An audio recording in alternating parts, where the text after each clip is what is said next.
PSG side. Look, Steven Gerrard's just joined us. We've spoken all season about how special this PSG team are. Just sum it up for me. I'm running out of words because I've been doing it for so long now. I think the key's the manager.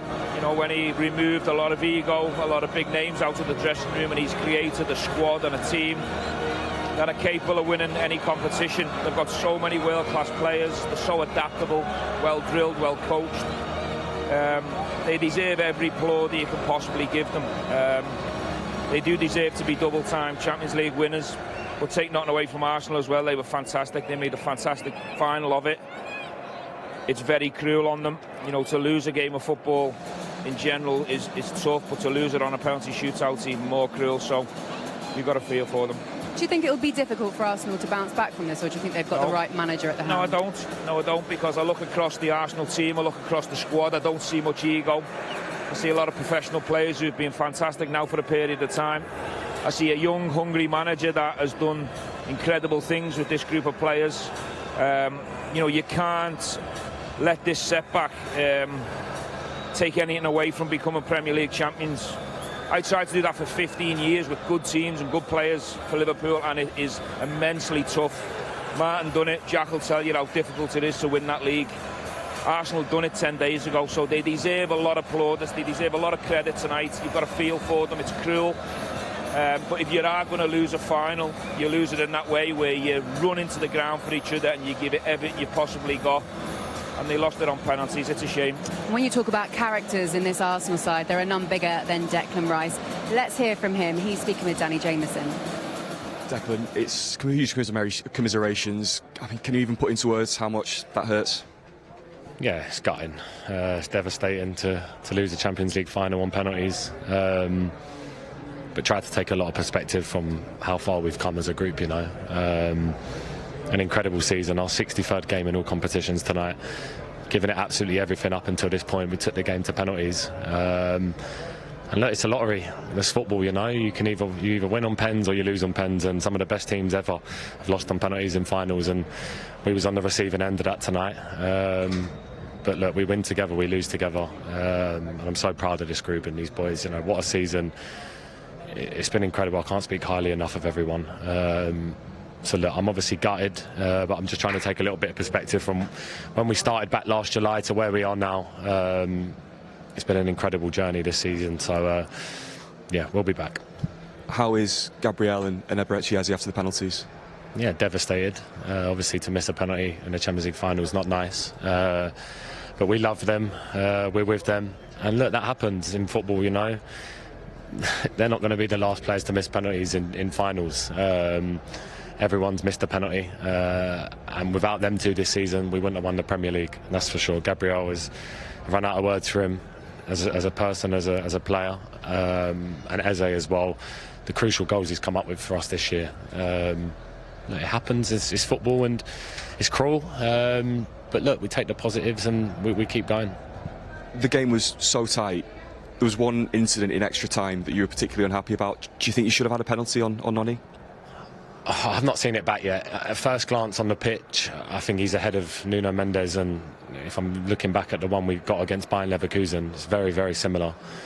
But look, I'm not going to get into that. Obviously, I was gutted at the time because I thought the ref would go and have a look, but it was obviously not clear enough to be a pen, and I thought it was, and so did our bench and our players. But look, against PSG, you need to be mentally on it for the whole game. I'm sure a lot of people would have wanted a game like how Bayern played them, but if we would have gone out there and played like that, you know, that's what they want, and that's how they score 5 and 6 against opponents. So you've got to be really resilient, really switched on, a lot of communication. And I thought as the game went on, we really grew into the game, had some really good chances, nullified them to hardly any, to be honest with you. But look, fair play to them.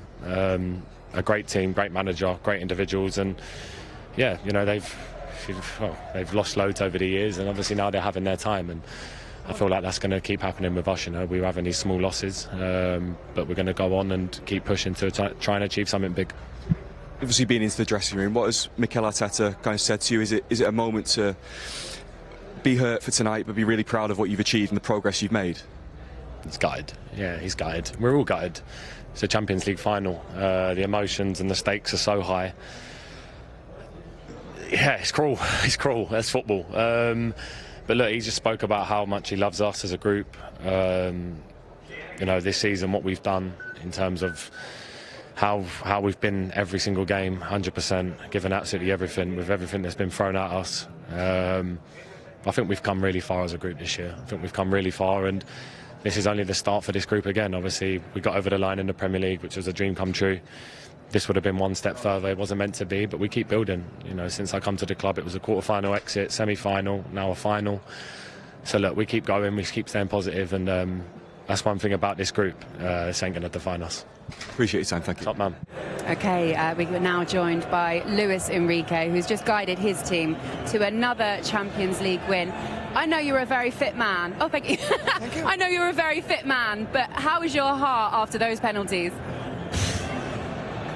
I decided a long time ago to rest calm and trying to enjoy the last thing, because you need luck to win that kind of penalties, but I think we were great in terms of quality, kicking the ball, and also with the goalkeeper.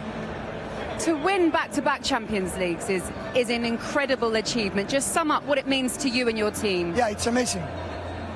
I think we deserve, maybe today both teams deserve to win, but the way we played the whole season, I think we deserve to win that Champions League, and we are very lucky, also we are very happy and trying to be there next year. Why not? What is, you know, for this group of players, you've got a very young squad, a lot of top talent. What's next for this team? What is it capable of?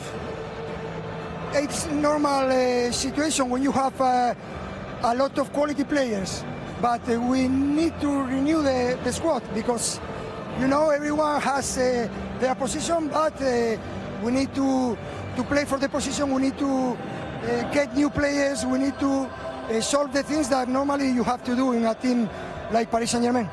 How difficult was it against Arsenal? Because you've had some very tough matches in the Champions League already. What was it like tonight? I think the match started the best way for them.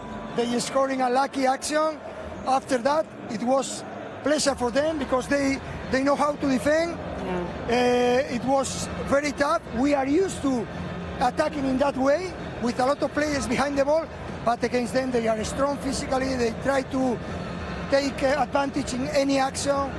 Very tough. I think we deserve to draw the match, and at the end we are very happy winning that trophy. Yeah, I'm going to show you a graphic here, Luis, just to show you're in such great company here. Most European Cup or UCL wins in terms of managers. Carlo Ancelotti is just ahead of you, but look, you're on that list of in excellent Only company. 3? Okay, I have to improve. Hey, and you're not done yet, though, are you? We'll see, we'll see. This team, 5 possible, no? 4, I can sign 4. We'll let you go and enjoy it, Luis. Thank you so much. Luis Enrique there, going to enjoy his Champions League win with this incredible team that have been absolutely wonderful. Look, that graphic that popped up, is he one of the greats? You've got to For sure. 2 different clubs as well. Look, for sure, some of the names he's on that list with, he deserves to be there. You know, let's not forget the trauma that he had, you know, a few years back with his daughter as well, to sort of continue to be an elite manager after going through that as well. That also deserves a special mention. He's the manager and he's the leader of an incredible group of players, and he's got rid of the ones in the dressing room that can affect that feeling and that spirit, that can affect it becoming a top team, an elite level team. But his leadership and his quality and his tactical ability, he deserves to be in any name, not just that list, any name. And I think if he stays around with this group of players and keeps recruiting and adding to it, anything's possible. He said that, isn't he? He wants to refresh like 15 of the 16 players. Only Donnarumma, who's not here tonight, that was here last year. Yeah. And that takes some doing, doesn't it? Yeah. Keep them motivated. Without that freshness, and that's the next steps. And he's already putting that in place. You can see his mind's thinking already, where do I need to strengthen? Well, that's what I thought was amazing. He's just won the Champions League, and instead of thinking, well, I'm just going to celebrate and enjoy it, he's like, what is next? How do we win it again? We must refresh. He said there, look, only 3. He's not done yet, is he, Luis Enrique? And he's got an excellent team for the future too. But obviously, that's the winning manager, and that's the winning team, PSG. But on the other side of things, you have Arsenal, who are runners-up today, just came up short. We're going to hear from their boss. Mikel, after such a great season, is that maybe the cruelest way for it to end? Yeah, it's very tough to accept when you are so consistent in the competition all the way to the final, and at the end you lose the trophy on penalty kicks, so it's a difficult one. In the game itself, there was a moment in extra time, the penalty shout on Noni Madueke. Do you think that should have been a penalty?